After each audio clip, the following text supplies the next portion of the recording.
Fidèles téléspectateurs, bonjour, bienvenue sur le plateau de Mag Emploi, votre émission dédiée exclusivement à l'emploi au Mali. Cette semaine, nous aborderons un autre sujet encore, qui est l'inadéquation emploi-revenu. Nous entendons par là le salaire.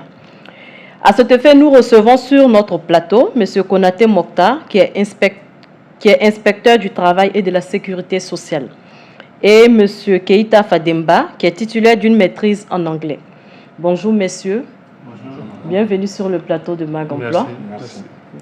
Sans plus tarder, nous entamons directement avec la discussion avec notre invité, M. Konaté. Donc, bonjour M. Konaté. Bonjour madame. Donc, je rappelle que vous êtes inspecteur du travail et de la sécurité sociale. Oui. Ok, donc avec vous aujourd'hui, nous allons aborder le sujet de l'inadéquation de l'emploi et du revenu. Oui. Et déjà, pour vous, qu'est-ce que c'est que l'inadéquation emploi-revenu?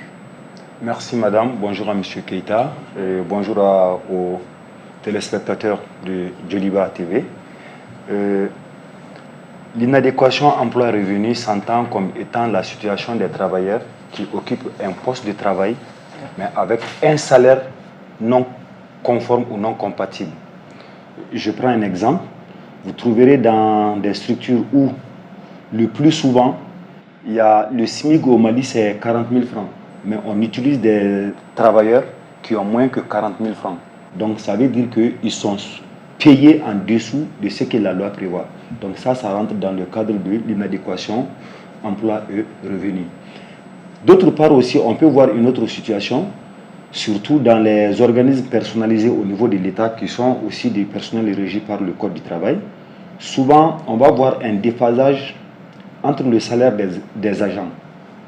Je pense que récemment, l'année dernière, nous avions eu l'écho de ce qui s'est passé au niveau d'un service public où les premiers responsables étaient à plus de 50 millions de salaire et les autres agents peut-être à 2 700 000 francs. Donc ça aussi, ça rentre dans le cadre de l'inadéquation emploi et revenu. Il y a pas mal de situations, donc, mais je pense que ce sont ces deux situations qui sont les plus visibles. Et le second, le fait que les premiers responsables soient bien payés, ça ne pose pas de problème. Mais nous, en tant qu'inspecteurs, là où il y a problème, c'est lorsque les gens n'arrivent pas à percevoir le minimum qui est prévu pour leur emploi. Donc je pense que ce soir, nous allons axer notre débat autour de cet aspect. Ok, d'accord. Donc, est-ce que déjà au Mali, est-ce qu'il y a une structure qui est en charge d'établir une grille salariale de base sur laquelle tous les employeurs doivent marcher, par exemple? À la date d'aujourd'hui, ça n'existe pas formellement, mais on a quand même des mécanismes. L'État peut décider de faire une augmentation de 5-10% ou bien de revaloriser le SMIC. Jusqu'en 1994, cette mission était confiée à l'ANPE. Moi, ça me fait 16 années d'activité. Depuis que je suis arrivé à l'inspection, les grilles n'ont jamais été officiellement réactualisées par l'ANPE. Donc, je ne sais pas pourquoi. Nous, en tant qu'inspecteurs, chaque fois qu'il y a augmentation, nous-mêmes, nous conseillons aux employeurs d'appliquer directement ce pourcentage. Mais le problème ne se pose pas au niveau de la fonction publique. Parce que chaque fois que l'État décide, il y a les services du budget qui sont là, qui font le travail avec une commission paritaire, donc les éléments du ministère de l'économie et des finances, et avec les représentants des syndicats. Mais pour le privé, depuis 1994, ce travail n'est pas fait. Ce travail n'est pas fait et on ne sait pas pourquoi, c'est ça? On ne sait pas pourquoi. Mais en ce moment, qu'est-ce que la loi prévoit exactement? Par exemple, parce qu'il n'y a pas de grille sur laquelle les employeurs doivent marcher. Et on constate que c'est comme si chaque employeur fait ce qu'il veut un peu, en fait. Décide de comment est-ce qu'il doit payer ses employés ou pas. Donc, dans ce cas-là, qu'est-ce qu'il faut faire exactement? Non, en fait, à la date d'aujourd'hui au Mali, nous avons à peu près 25 conventions collectives. Convention collective fédérale du commerce, convention collective des BTP, des mines, ainsi de suite. Le principe au Mali, c'est que pour les grilles salariales, c'est une négociation entre les travailleurs et les patrons. Donc, une fois qu'on arrive à mettre une grille salariale sur place, validée par le ministère du Travail et le tribunal du Travail, en ce moment, c'est cette grille qui fait foi.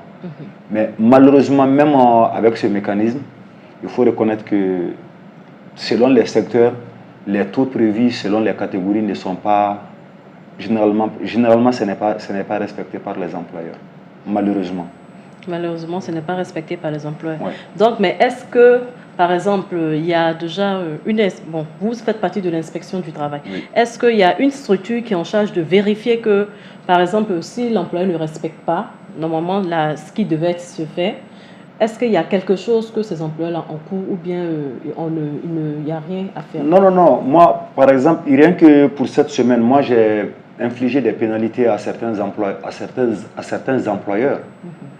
Mais je vous dis, le problème est tellement complexe parce que notre effectif ne nous permet pas de cerner toutes les entreprises. Nous savons par exemple qu'au niveau des stations de vente d'essence, le problème existe. Au niveau des sociétés de gardiennage, ça existe.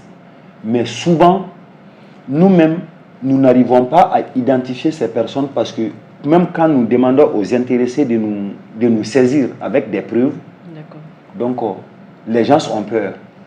Or, je ne peux pas me présenter devant un employeur dire que le minimum n'est pas respecté chez vous tant que je ne suis pas en mesure aussi de le prouver.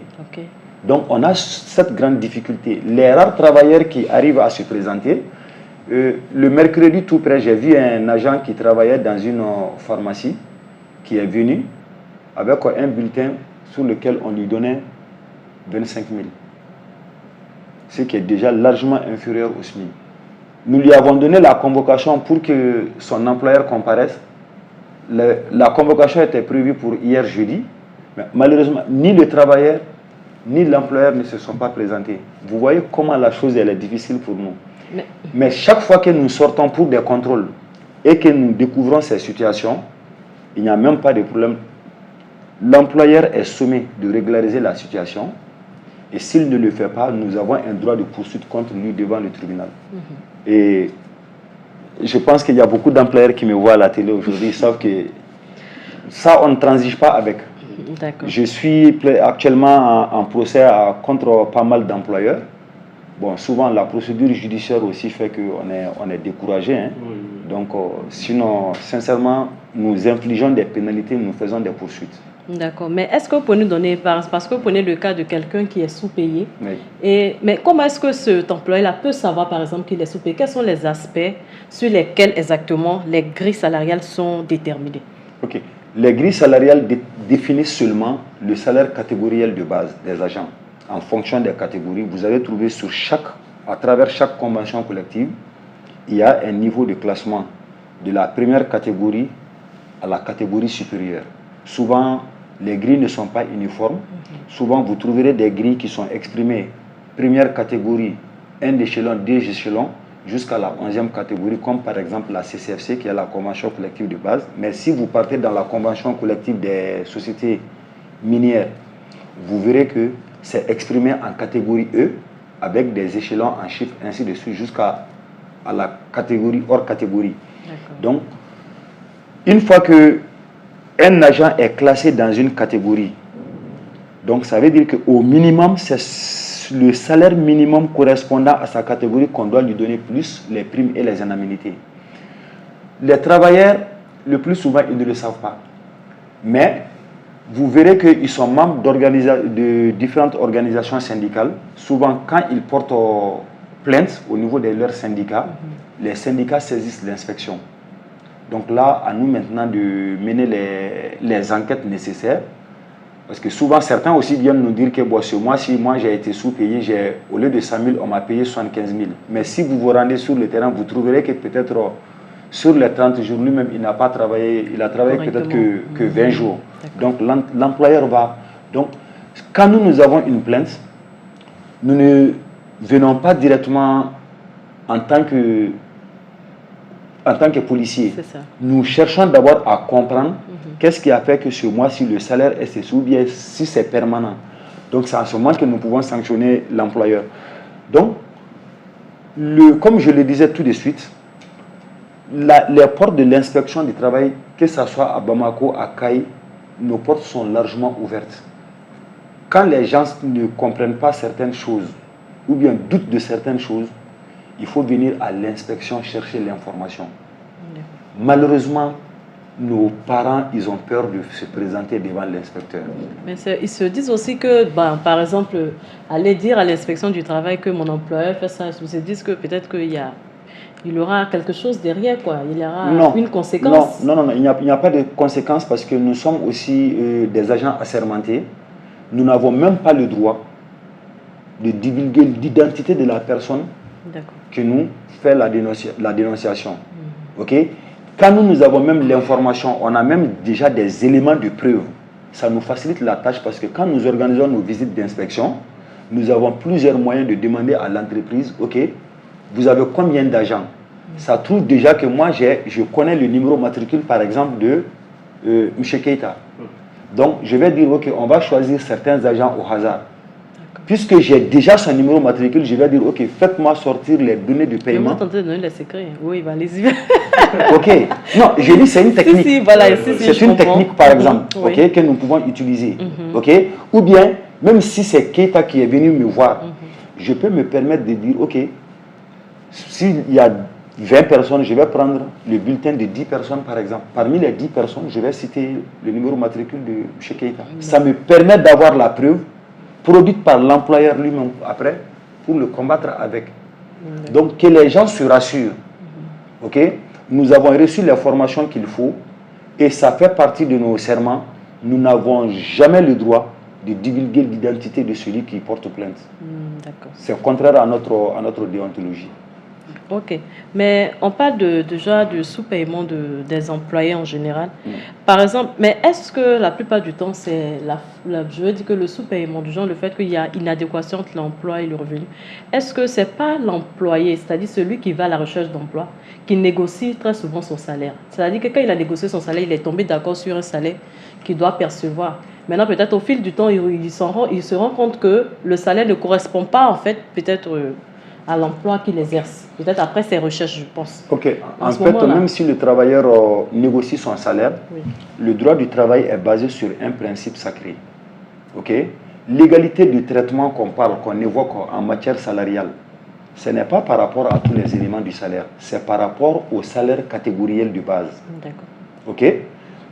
Même si le travailleur négocie son salaire, le patron, il n'a pas le droit de descendre en dessous du montant qui est prévu.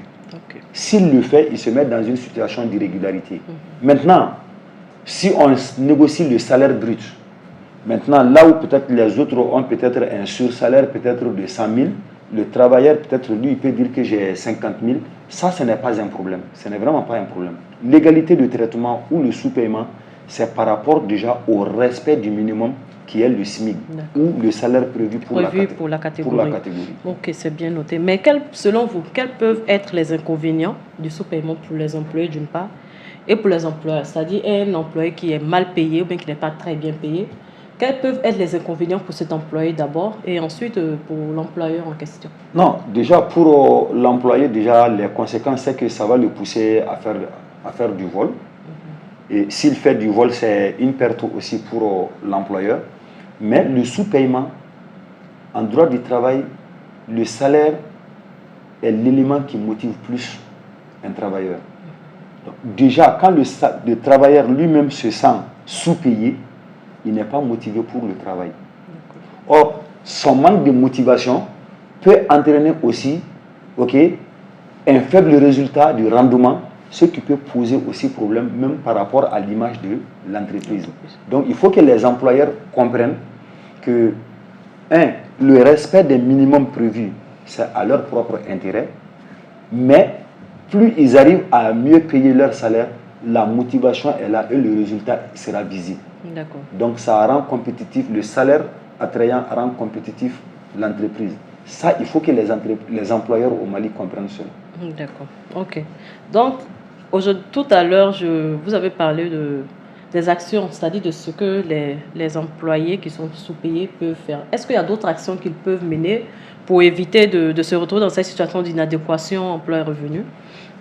Ils peuvent. Je pense que récemment, si vous suivez l'actualité, il y a eu le mouvement de grève, par exemple, des travailleurs des stations, des syndicats des stations internet.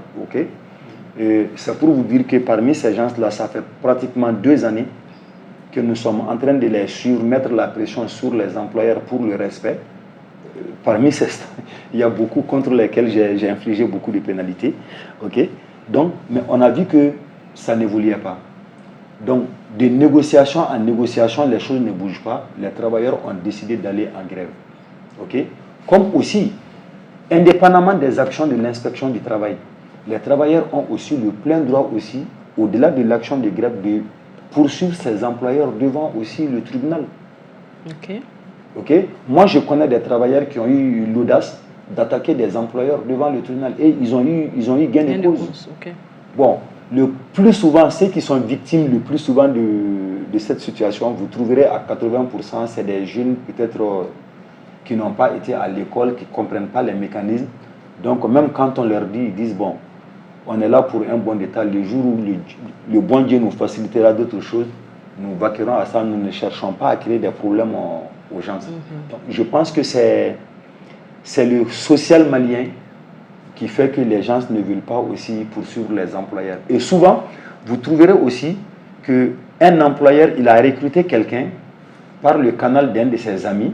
Donc, même si le travailleur veut porter plainte, son ami là, qui est son tonton, son oncle, qui lui viendra, non, tu ne peux pas lui faire ça. Donc, il y a le poids de la pression sociale qui fait que beaucoup de personnes aussi ne peuvent pas user de leur droit de poursuite devant les tribunaux. Donc, il y a plusieurs raisons, mais ces raisons sont les raisons principales. Ouais. D'accord, ok. Donc, qu'est-ce qu'il faut faire? Qu'est-ce que maintenant vous proposez pour avoir une meilleure adéquation entre emploi et revenu? Non, il y a une phrase que je vais vous dire, ça va vous surprendre. La première des choses, moi j'interpelle les collègues inspecteurs du travail. Parce que si vous voyez que ces situations perdurent dans les structures formelles, c'est que souvent ça peut être dû aussi à notre laxisme. Okay? Derrière ce laxisme se cachent beaucoup de choses. Aujourd'hui, que ce soit l'inspection du travail, que ce soit le ministère du Travail, que ce soit les employeurs, les syndicats, moi je pense qu'il faut mettre un système de contrôle et d'alerte. Imaginez, même si moi j'ai l'information souvent que dans telle structure, les conditions ne sont pas réunies, pour que je puisse sortir, il faudrait peut-être que j'ai peut-être les moyens de l'État. Moi j'organise des visites à Bamako. C'est sans frais, l'État ne me garantit rien. Donc c'est ce qui favorise un peu certaines pratiques entre les agents de l'administration et les employeurs. Donc moi je demande d'abord de mettre que nous-mêmes nous soyons attachés à notre code de déontologie. Le travail que nous faisons, c'est au bénéfice du peuple malien, que nous soyons conscients de cela, mais que l'État aussi nous mette dans le minimum de conditions pour pouvoir être indépendant vis-à-vis des employeurs. Maintenant, deuxième aspect, que les travailleurs qui sont dans cette situation, qu'ils n'hésitent pas. Même s'ils ne peuvent pas nous saisir directement, parce qu'ils ont peur de leur dénonciation, qu'ils saisissent les syndicats. Donc les syndicats aussi peuvent nous saisir. Souvent, quand les syndicats rentrent en jeu, le gouvernement est ébranlé. Et on voit que ça donne... Donc moi je pense que chacun à son niveau doit jouer son rôle. Et si on le faisait, je suis sûr que dans peu de temps, nous pourrons faire changer beaucoup de choses. Mais pour vous montrer aussi une action des services du travail, ce n'est pas pour nous jeter un peu nous faire de la publicité, mais je suis sur une chaîne, les informations, si je dis quelque chose qui est fausse, vous aurez des démentis. Depuis pratiquement 4 années, les services du travail au Mali, nous avons essayé d'organiser les secteurs informels. Par exemple, les transporteurs. Il y a la convention collective des transporteurs que nous venons de mettre sur place récemment, avec le respect des salaires en fonction des échelons. Et les recherches nous ont même permis de savoir, à travers les syndicats de transporteurs, que leurs agents, plus les personnes qui pourront bénéficier de l'AMO, ça va avoisiner à peu près 1 200 000 personnes. Donc c'est pour vous dire qu'il y a une action qui a commencé. Et il nous faut des moyens, il nous faut du temps aussi pour parvenir à un résultat. Souvent les activités que nous menons tout de suite, les résultats ne sont pas systématiquement visibles. D'accord. Depuis l'entrée en vigueur, par exemple, de la convention collective des transporteurs, nous avons jugé nécessaire de ne pas aller vers la sanction d'abord. D'accord. Okay? Pendant ce temps, il va y avoir des situations d'inadéquation emploi-salaire, mais nous sommes dans la phase de la sensibilisation. Moi-même, j'ai eu à faire plusieurs rencontres avec le CMTR, avec les différentes organisations syndicales au niveau du transport, et je pense que petit à petit, ça va donner le résultat escompté. Ok, c'est bien noté. Merci beaucoup. Passons maintenant au débat du jour. Pardon.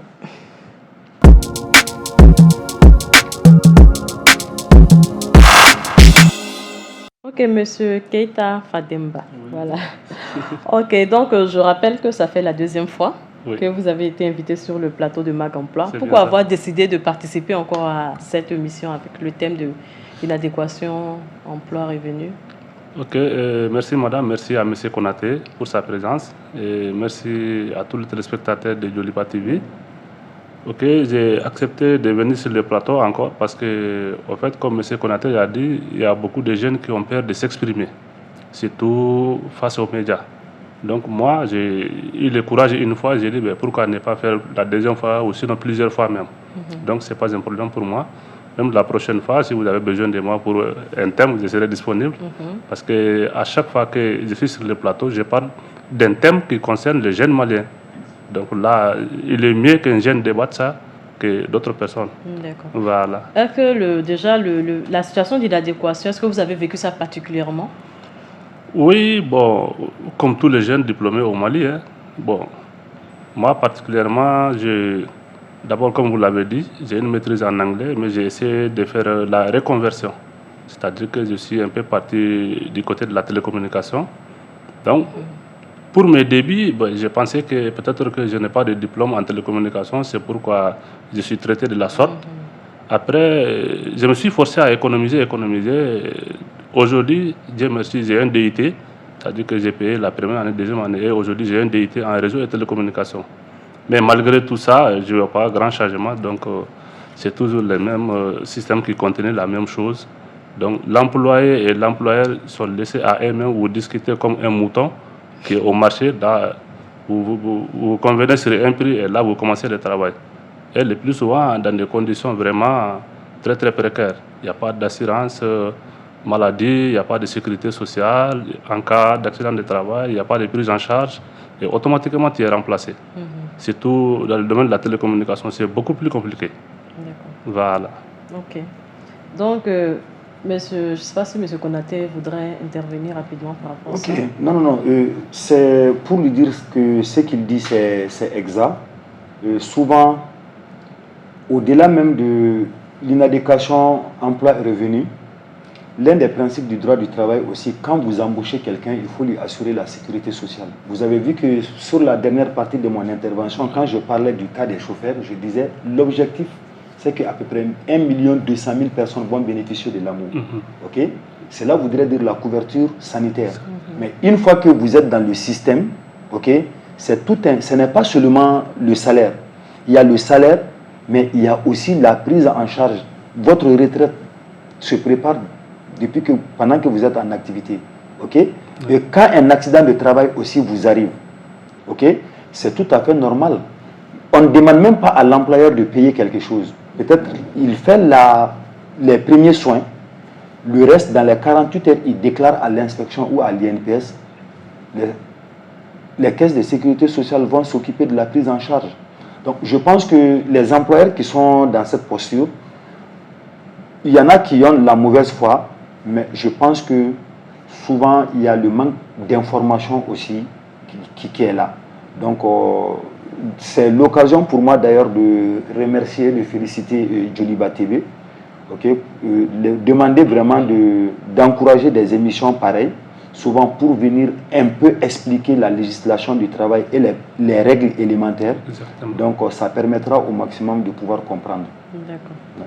C'est bien compris. Donc aujourd'hui, est-ce que, M. Fademba, est-ce que vous avez une autre manière de négocier votre salaire, ou bien est-ce que vous êtes en train de chercher des actions pour pouvoir essayer d'éviter cette situation dans l'avenir? Bon, on ne peut pas exactement éviter la situation du moment où, comme M. Konaté l'a dit, il n'y a pas une grille pour le secteur privé. Donc moi, en tant que technicien en télécom, je ne peux pas connaître la grille dans laquelle l'entreprise doit me mettre, puisque ça n'existe pas. Alors, moi, dans mes principes, j'ai d'abord appris à connaître le travail, la télécommunication.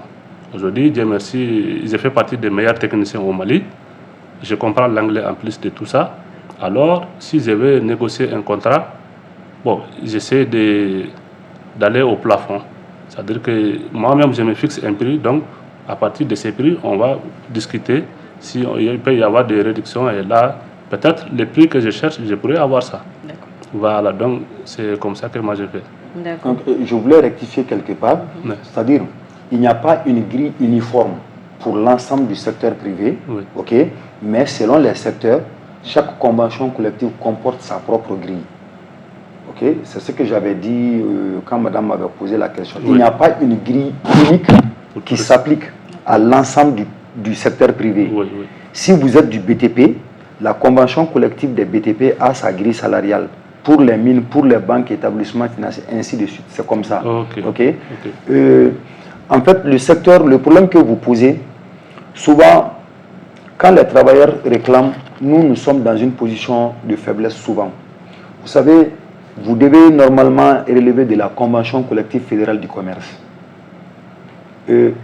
Dans cette convention, avec toutes les actualisations, le salaire le plus élevé aujourd'hui, c'est autour de 80 000. Vous voyez, si votre employeur vous donne déjà 100 000 francs, si vous vous présentez à un inspecteur du travail, nous trouverons que déjà, il vous paye même plus que ce que la convention prévoit. Vous voyez, donc c'est pourquoi il faut un système, avant même d'intenter souvent des actions, il faut rapprocher les services de l'inspection. Peut-être, il se pourrait que vous pouvez être reclassé dans une autre convention. Donc, après toutes les enquêtes, les informations, l'inspection peut vous guider sur la procédure à suivre.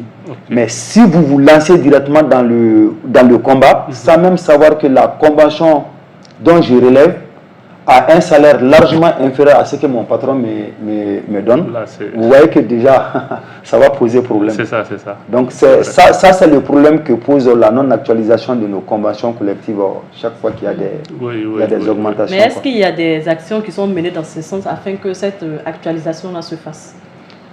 Nous avons vu que la structure qui est officiellement chargée de faire ne le fait pas depuis 1994, chaque fois qu'il y a des augmentations, nous prenons un fichier Excel au niveau des inspections du travail, on applique le taux et chaque fois que les employeurs se présentent à nous, bien les comités syndicaux, nous leur donnons une copie. Vous voyez, c'est la stratégie. Ce que nous faisons, ce n'est même pas officiel. Mais on essaie pour que les grilles aussi suivent l'évolution des augmentations. On essaie d'appliquer le pourcentage aux résultats anciens, au total ancien, et on actualise, on remet au parti. Mais un employeur qui dit il n'est pas tenu par ce que nous faisons, juridiquement, on ne peut pas le combattre. Voilà. Donc, je pense que c'est des petites failles comme ça dans la législation malienne aussi qu'il faut qu'au niveau du ministère, au niveau des institutions, qu'on s'y penche pour apporter les corrections nécessaires. Ok, c'est bien noté. D'accord. Monsieur Keïta, est-ce que vous avez des questions? On va aller rapidement pour Monsieur Konaté. Oui, j'ai des questions. Par exemple, au niveau des entreprises, presque au Mali, tout est sous-traité, surtout dans le domaine de l'ingénierie, le BTP, l'énergie, la télécommunication. Et les projets sont sous-traités d'entreprise à entreprise. Alors, ma question est de savoir, est-ce qu'au niveau de l'inspection du travail, est-ce qu'ils ont une base de données dans laquelle figurent toutes les entreprises, que ce soit petites ou grandes entreprises? Est-ce qu'ils ont une base de données pour ça? Non, nous n'avons pas de base de données, surtout à Bamako, on n'en a pas. On a commencé un travail, chaque fois que nous sortons pour des visites, donc nous essayons de faire un fichier. On ne repère. Imaginez par exemple, je ne connaissais même pas Joliba TV. Donc c'est étant arrêté que j'ai appelé madame, elle m'a dit non, je suis devant la porte. Donc on avait commencé en 2009 encore avec les services des impôts à mettre une base de données. mais le travail n'a pas été actualisé par nous-mêmes. Ok?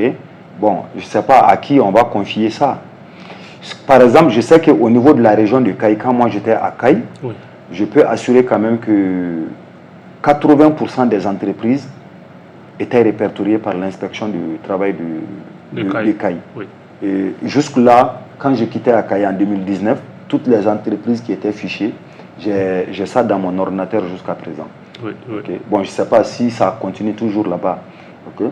Donc, vous avez parlé de la sous-traitance. Vous savez, ce que les gens appellent sous-traitance, ça c'est l'appellation du Code général des impôts. Oui. Mais si vous rentrez dans l'article L91 du Code du travail, on vous parle du contrat de tâcheronat, qui est une relation tripartite, un maître d'œuvre qui confie à quelqu'un une activité et ce dernier va recruter à son propre compte le personnel. Ok? Donc, si vous rentrez dans le Code du travail, on ne parle pas directement de la sous-traitance, mais on parle maintenant du tâcheronat. Oui. Ok? C'est la terminologie tâcheronat qui est utilisée par l'article L91. Oui. Le plus souvent, les entreprises ignorent. Toutes ces multinationales que vous voyez dans le domaine du pétrole, les stations à 80% ne sont pas gérées par ces multinationales. C'est ce que les gens ne comprennent pas. Voilà. Ces stations, il y a des gérants privés, des Maliens, des parents à nous, qui ont constitué leur propre société SARL, qui font un contrat de vente avec ces multinationales. Le personnel est utilisé par ceux-ci. Mais moi, quand j'ai organisé des visites à travers ces multinationales, j'étais surpris de voir avec tous ces grands avocats, tout cet arsenal juridique à leur possession, que les gens ne savaient pas que même si nous faisions un contrat de tâcheronat avec quelqu'un, la première validité était subordonnée au dépôt de 2 copies à l'inspection du travail. C'est maintenant que même ça, on a commencé à avoir maintenant les contrats entre ce que vous avez appelé les sous-traitants et titulaires du marché. Oui. Donc, c'est pour vous dire que le problème est réellement un problème de communication. Et tout ce que nous pouvons faire, ça peut prendre du temps, mais nous allons dans ce sens-là. Et je pense que cette information, à travers le plateau de Djoliba TV, beaucoup d'entreprises vont comprendre aussi. Chaque fois qu'ils font un contrat de sous-traitance, ils ont l'obligation aussi de déposer deux copies à l'inspection du travail, conformément à l'article L91. D'accord, c'est bien noté. La deuxième question rapidement. Ok, ma deuxième question concerne un peu la fonction publique. Donc souvent, on ne maîtrise pas la notion de revenus. Donc maintenant, il se trouve qu'il y a des inégalités entre les fonctionnaires de l'État. Comment expliquez-vous cela? Ok, entre les fonctionnaires de l'État, comme je l'ai dit, le principe de l'inégalité est évalué sur la base du salaire catégoriel.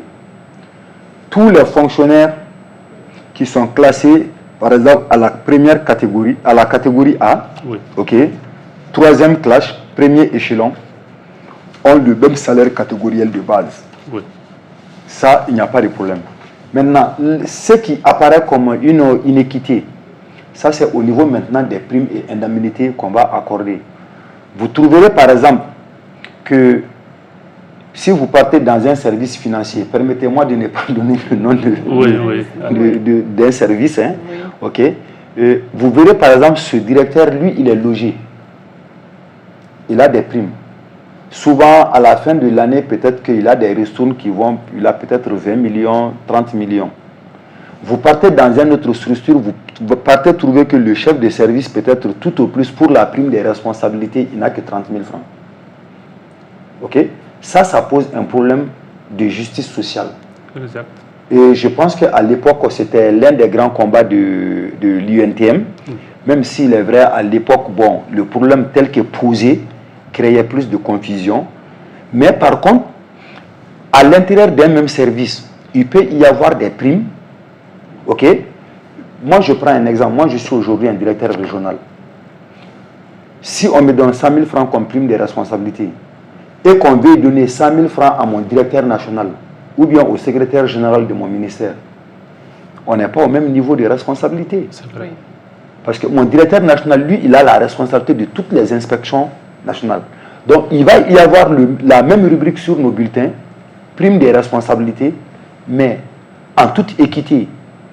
Moi-même, je reconnais que lui, sa responsabilité est beaucoup plus grave. Donc là, il n'y a pas. Donc si nous voulons simplifier le débat, aujourd'hui, dès lors que les salaires de base ou les salaires indiciaires, comme dans la fonction publique, à catégorie égale, le salaire indiciaire sont égaux, il n'y a pas de discrimination. Maintenant, on peut, sur le terrain de la justice sociale, essayer d'éviter trop d'écart entre des agents ayant les mêmes niveaux de formation. Permettez-moi ça, je vais le dire. Moi, je n'ai rien contre les magistrats. D'ailleurs, je trouve que le Mali, on a fait un bon de leur accorder peut-être pratiquement 1 million de primes. Je ne suis pas contre. Mais au même moment que l'État essaie aussi de motiver d'autres fonctionnaires à relever leur niveau. C'est une question d'équité à mon sens. Donc, ce que les gens critiquent publiquement comme étant un peu de la discrimination, non, ça ne rentre pas dans le cadre de la discrimination en vertu de la législation nationale que nous avons.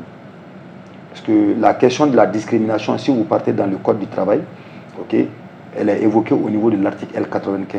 À condition égale de rendement, le salaire est égal pour tous, sans distinction de race, d'ethnie, de sexe, ainsi de suite. Mais il faut comprendre qu'il s'agit du salaire de base, tout simplement. Sans compter les avantages. Sans compter les avantages. Voilà. Ok, merci. Merci bien. Ok, maintenant nous passons aux astuces, juste après le jingle.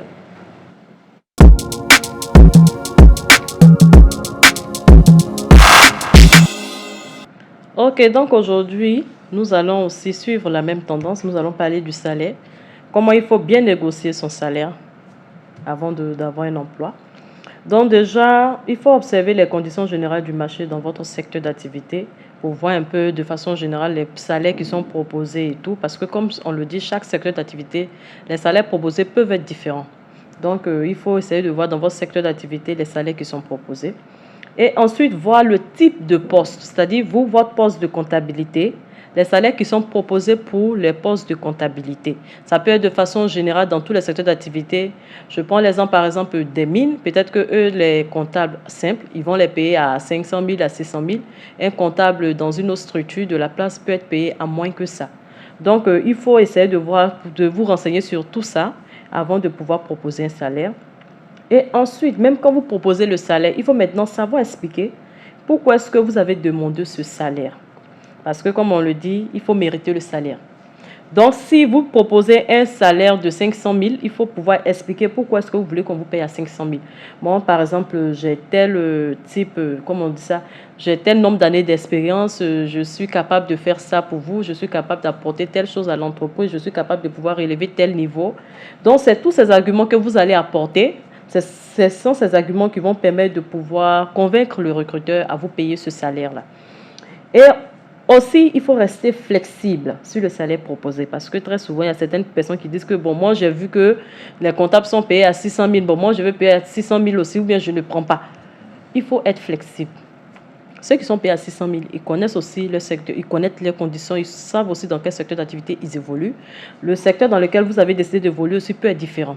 Donc, il faut rester flexible sur le salaire qu'on propose. Et vous pouvez essayer de convaincre l'employeur plutôt au fil du temps aussi, en montrant aussi les compétences que vous avez. Voilà, donc c'était quelques points qu'on voudrait vous proposer aujourd'hui pour négocier son salaire avant d'entrer en entreprise. Voilà. Donc, chers invités, c'était tout pour l'émission aujourd'hui. Merci à M. Konaté Mokhtar pour toutes ces réponses. Pour surtout ces éclaircissements aussi et tous ces conseils que vous avez donnés. Je pense que ça permettra surtout aux jeunes d'avoir toutes les informations et de savoir où se diriger aussi en cas de besoin sur la question de salaire et tout. Donc, merci à vous et on espère vous revoir encore sur le plateau de Mag Emploi pour parler aussi d'un autre sujet qui peut permettre aussi encore aux employeurs et aux employés de pouvoir être mieux édifiés. Voilà. Merci également à Keita Fademba, notre fidèle invité téléspectateur de Mag Emploi. Merci pour votre participation à ce numéro de Mag Emploi. Merci bien, Nous espérons encore vous revoir aussi pour Un autre sujet encore. C'est ça. Comme vous avez toujours le courage de parler. Il n'y a pas de problème. C'est ça. Non, c'est normal. Merci bien. Oui. En tout cas, on espère, surtout pour vous, que vous trouverez l'emploi que vous recherchez très bientôt. Ok. Voilà. Donc, merci également à nos fidèles téléspectateurs, ceux qui sont toujours avec nous chaque mercredi à 20h. Merci aussi à notre équipe Bintili qui nous soutient, notre équipe Joliba. Nous rappelons que l'émission a été préparée par l'équipe de Malibara et présentée aussi par Malibara. Nous nous retrouverons la semaine prochaine sur Joliba TV. D'ici là, portez-vous bien.